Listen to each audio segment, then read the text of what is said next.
Starting scene में हम एक साइंटिस्ट जो कि कहानी का मेन कैरेक्टर है उसे देखते हैं, जिसका नाम सेबास्टियन होता है। वो एक ऐसा साइंटिस्ट था जिसने इतने साल की मेहनत लगाकर एक ऐसी मेडिसिन इन्वेंट कर दी जिससे वो किसी भी लिविंग थिंग, जिनमें इंसान और जानवर इंक्लूड है, उन्हें गायब कर सकता था। लेकिन वो ऐसी मेडिसिन बनाने में कामयाब नहीं हुआ जिससे वो इनविजिबल थिंग्स यानी गायब हुई चीजों को वापस ला सके। और पिछले 1 साल से वो इस प्रोजेक्ट पर काफी वर्क कर रहा था जिससे वो मिसिंग हुई चीजों को वापस लाने में कामयाब हो जाए। वो इस पर काफी स्ट्रगल करता है और फाइनली उसकी मेहनत रंग ले आती है, यानी वो ऐसी मेडिसिन बनाने में कामयाब हो चुका था जो गायब हुई चीजों को वापस ला सके। असल में उसने गायब होने वाली मेडिसिन से बहुत सारे एनिमल्स को गायब किया हुआ था जिन्हें वो वापस लाना चाहता था। लेकिन अब जबकि वो इस मेडिसिन को बनाने में कामयाब हो गया था तो वो इस बात को अपने बाकी कोलीग साइंटिस्ट से शेयर करता है और उन्हें लैब में आने के लिए कहता है। लैब में एक गोरिल्ला था जिसे उन्होंने गायब किया हुआ था। वो लोग उसे काफी मेहनत लगाकर पहले तो बेहोश करते हैं और बाद में उसे बेड पर लेटाकर उसके हाथ पांव बांध दिए जाते हैं और वो उसमें वो मेडिसिन इंजेक्ट करते हैं जो कि सेबास्टियन ने बनाई थी गायब हुई चीजों को वापस लाने के लिए। और जब वो उसके अंदर वो मेडिसिन इंजेक्ट करते हैं तब उसे काफी डिफिकल्टी का सामना करना पड़ता है क्योंकि उसकी हार्ट बीट बढ़ जाती है और उस गोरिल्ला की हालत देखकर ऐसा लग रहा था कि अब वो नहीं बच पाएगा। लेकिन वो उसको बचाने की काफी कोशिश करते हैं, उसके हार्ट को शॉक देते हैं जिससे इस गोरिल्ला की हार्ट बीट नॉर्मल होने लगती है और आहिस्ता आहिस्ता उसकी सारी बॉडी स्टेबल हो रही थी और गोरिल्ला पूरी तरह अपनी बॉडी में वापस आ जाता है। अब क्योंकि वो ऐसा करने में कामयाब हो जाते हैं तो वो सब काफी खुश हो जाते हैं क्योंकि उनके इन्वेंट, उनके एक्सपेरिमेंट्स कामयाब जो हो गए थे। फिर यहाँ पर हमें ये पता चलता है कि सारे एक्सपेरिमेंट्स मिलिट्री के लिए हो रहे थे और उन लोगों की मिलिट्री के साथ एक मीटिंग होती है जिसमें सेबास्टियन ये झूठ बोल देता है कि अभी तक उसने कोई सक्सेस हासिल नहीं की है और वो कामयाब होने के लिए और मजीद टाइम मांगता है। तब मिलिट्री उसे कहती है कि तुम तो पहले ही बहुत टाइम ले चुके हो और अगर तुमने जल्दी से कोई रिजल्ट नहीं दिया तो हम तुम्हारे रिप्लेसमेंट में किसी और को ले आएंगे। और जब वो लोग बाहर आते हैं तब सेबास्टियन के साथी, जिसमें लड़की का नाम लिंडा और लड़के का नाम मैथ्यू होता है, वो उससे पूछते हैं कि तुमने मीटिंग में झूठ क्यों बोला कि तुमने सक्सेस हासिल नहीं की जबकि तुम तो सक्सेस हासिल कर चुके हो। वो कहता है इसलिए क्योंकि मैं इस मेडिसिन को किसी इंसान पर चेक करना चाहता हूँ, टेस्ट करना चाहता हूँ। और वो इंसान कोई और नहीं बल्कि वो खुद था, सेबास्टियन था, जिस पर वो अपने बाकी कोलीग से मीटिंग करता है। और वो यहाँ पर भी अपने कोलीग से झूठ बोल देता है कि आर्मी ने हमें इस मेडिसिन को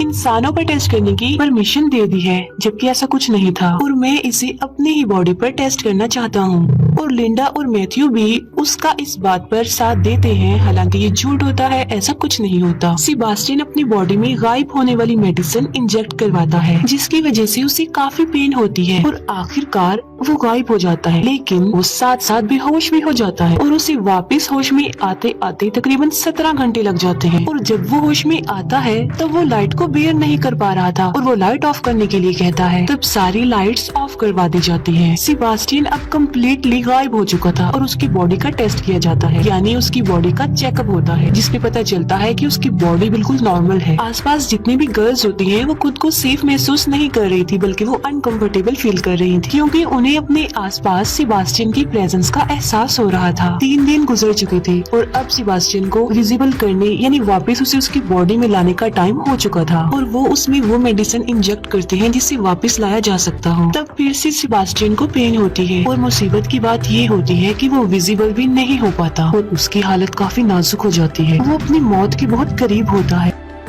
अब क्योंकि उनके पास और कोई रास्ता नहीं होता तो वो सेबास्टियन को एक मास्क पहना देते हैं ताकि वो सब उसे देख सके और इस बात को लेकर सेबास्टियन काफी गुस्सा हो जाता है और उसकी मैथ्यू से बहस हो जाती है। वो उस पर शाउट करता है कि 10 दिन में जितनी तुमने मुझे पेन दी है, जितना लाइट में जलाया है, उसकी पेन सिर्फ मैं ही महसूस कर सकता हूँ। अब क्योंकि सेबास्टियन विजिबल नहीं हो पा रहा था तब उसकी मेंटल स्टेट भी खराब हो रही थी। इतने दिन से वो इनविजिबल था और काफी परेशान था जिसकी वजह से वो यहाँ से जाना चाहता था। और एक दिन तंग आकर सेबास्टियन लैब से बाहर चला जाता है और सीधा अपने घर आ जाता है। घर आकर वो अपने नेबरहुड की एक लड़की को देखता है जिस पर वो पिछले कुछ अरसा से नजर रख रहा था। सेबास्टियन अपना मास्क उतार देता है और उस लड़की के घर की डोरबेल बजाता है और जब वो दरवाजा खोलकर देखती है तब वहाँ पर कोई भी नहीं होता क्योंकि सेबास्टियन इनविजिबल जो था और वो उसके घर में घुस जाता है। लिंडा सेबास्टियन के घर आती है और वो देखती है कि वहाँ पर उसका मास्क पड़ा हुआ है जिसे देखकर वो डर जाती है। लिंडा वापस लैब में आती है और अपने बाकी कोलीग से वो मीटिंग करती है कि सेबास्टियन हमारे लिए किसी खतरे से खाली नहीं है, क्योंकि वो मास्क के बगैर घूम रहा था और इनविजिबल भी था। और तभी वहाँ पर सेबास्टियन आ जाता है। लिंडा उसे वार्न करते हुए कहती है कि अगर तुमने आज के बाद ऐसा किया तो वो मिलिट्री को तुम्हारी शिकायत कर देगी। तब सेबास्टियन लिंडा की इस बात पर एग्री हो जाता है, लेकिन अभी भी सबके दिल में डर था,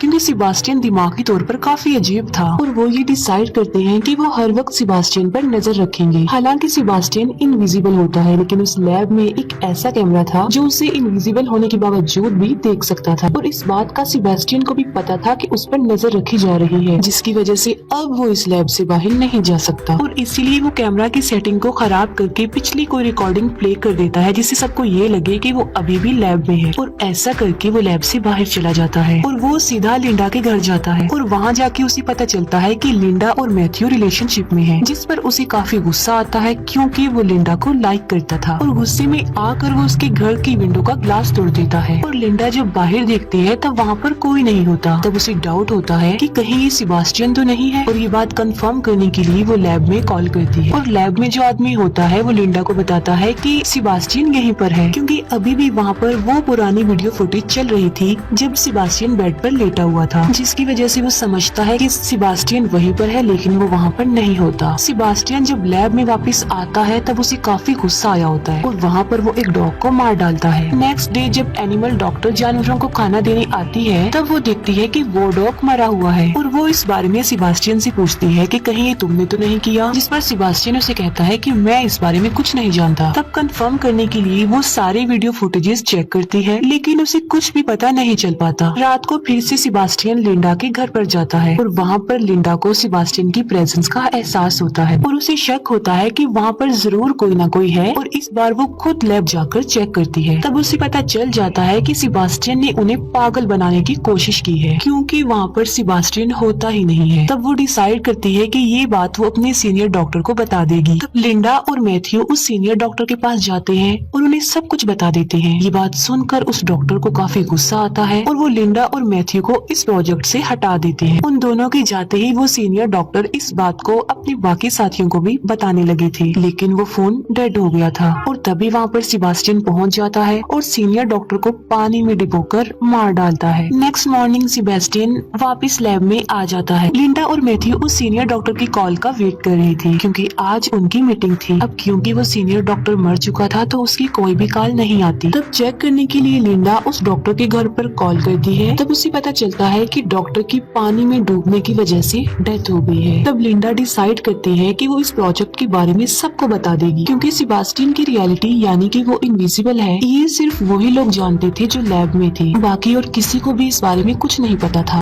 और जब वो कॉल मिलाती है तब उसका फोन भी डेड हो चुका था। और तब वो वहाँ से बाहर निकलने की कोशिश करते हैं, लेकिन कोई भी डोर ओपन नहीं हो रहा था, क्योंकि सेबास्टियन ने सब डोर्स के कोड इनएक्टिव कर दिए थे और वहाँ पर सिर्फ सेबास्टियन का कोड ही एक्टिवेट हो रहा था। वो लोग डिसाइड करते हैं कि कुछ भी हो जाए वो सेबास्टियन को पकड़ के ही रहेंगे, क्योंकि अभी भी वो उसी लैब में ही था। उनमें से एक लड़की जिसका लैब में कुछ रह गया था, और जब वो वापस उसे लेने जाती है तब सेबास्टियन उसे मार डालता है। उन लोगों को पता चल चुका था कि सेबास्टियन उन्हें एक एक करके मार डालेगा, क्योंकि वो नहीं चाहता था कि किसी को भी उसकी रियलिटी पता चले कि वो इनविजिबल है। लैब में एक ट्रेसर की हेल्प लेकर वो सेबास्टियन की लोकेशन ढूंढ लेते हैं और वहाँ पर उसे पकड़ने के लिए दो लोग जाते हैं। एक तो मैथ्यू होता है और दूसरा उसका फ्रेंड होता है। वहाँ पर सेबास्टियन मैथ्यू के फ्रेंड को इंजर्ड कर देता है। मैथ्यू सेबास्टियन पर फायरिंग भी करता है, लेकिन उसे कुछ भी नहीं होता और वहाँ पर उसके शैडोज नजर आने लगते हैं और वो वहाँ से भाग जाता है। मैथ्यू के फ्रेंड का काफी खून बह चुका था और उसे ब्लड की जरूरत थी। तब लिंडा की फ्रेंड ब्लड लेने जाती है और वहाँ पर सेबास्टियन भी पहुँच जाता है और वो उस लड़के को मार डालता है और इतने ही देर में मैथ्यू का फ्रेंड भी मर जाता है। अब सिर्फ 3 लोग ही जिंदा बचे थे, जिनमें थी लिंडा, मैथ्यू और उनका वहाँ पर एक और फ्रेंड। अब वो लिंडा की फ्रेंड को ढूंढते हैं जो कि ब्लड लेने गई थी और उसकी डेड बॉडी उन लोगों को एक फ्रीजर रूम में मिलती है। लिंडा और मैथ्यू के अलावा जो सर्वाइवर था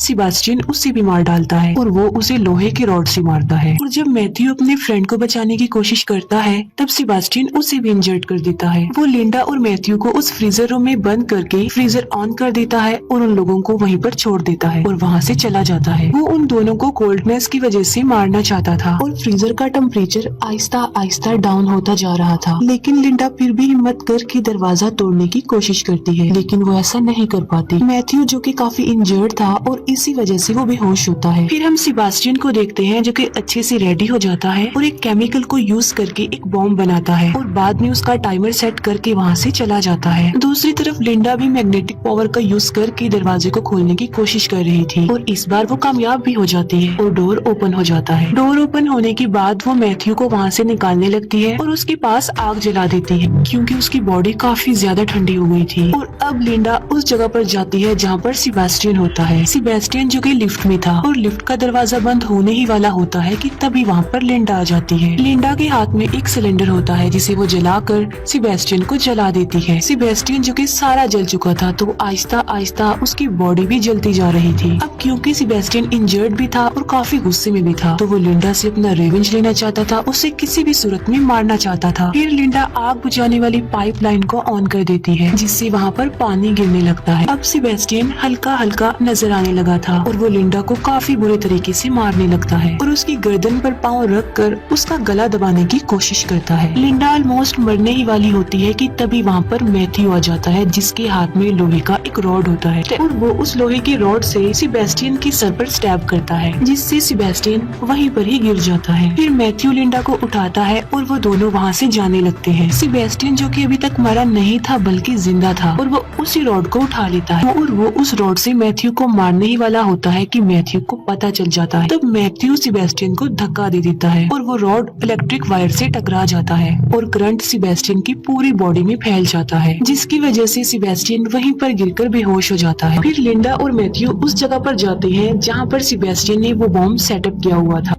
वो दोनों समझ चुके थे कि उनके पास टाइम कम है और वो इस बॉम्ब को एक्सप्लोड होने से नहीं रोक सकते और वो लोग यहाँ से बाहर भी निकलना चाहते हैं, लेकिन वो लिफ्ट के जरिए यहाँ से बाहर नहीं जा सकते थे क्योंकि सेबास्टियन ने उनकी अराइवल और डिपार्चर इनएक्टिव कर दी थी और इसीलिए वो लोग इमरजेंसी एग्जिट जो लिफ्ट के साथ होती है उसके सहारे ऊपर चढ़ने लगते हैं और जब वो ऊपर जा रहे होते हैं कि तभी बॉम्ब ब्लास्ट हो जाता है और वो लोग ऊपर चढ़ रहे होते हैं कि नीचे से सेबास्टियन लिंडा का पाँव पकड़ लेता है क्योंकि सेबास्टियन अभी भी जिंदा था और मैथ्यू लिंडा को बचाने के लिए आगे बढ़ता है। लेकिन इससे पहले कि मैथ्यू उन लोगों तक पहुंचता, सेबास्टियन लिंडा को लेकर लिफ्ट में आ जाता है। जब वो दोनों लिफ्ट में होते हैं तब लिंडा एक वायर जो कि लिफ्ट में लगी हुई थी उसे पकड़ लेती है और उस वायर के जरिए ही लिफ्ट ऊपर से नीचे आ रही थी। लिंडा अपने पाँव से एक बटन प्रेस कर देती है जिससे वो वायर लिफ्ट से अलग हो जाती है और सेबास्टियन उस लिफ्ट के साथ नीचे जाकर गिरता है और नीचे ब्लास्ट की वजह से आग जल रही होती है जिसमें सेबास्टियन जलकर मर जाता है और लिंडा आहिस्ता आहिस्ता मैथ्यू के पास आने लगती है। लिंडा मैथ्यू के पास पहुंच जाती है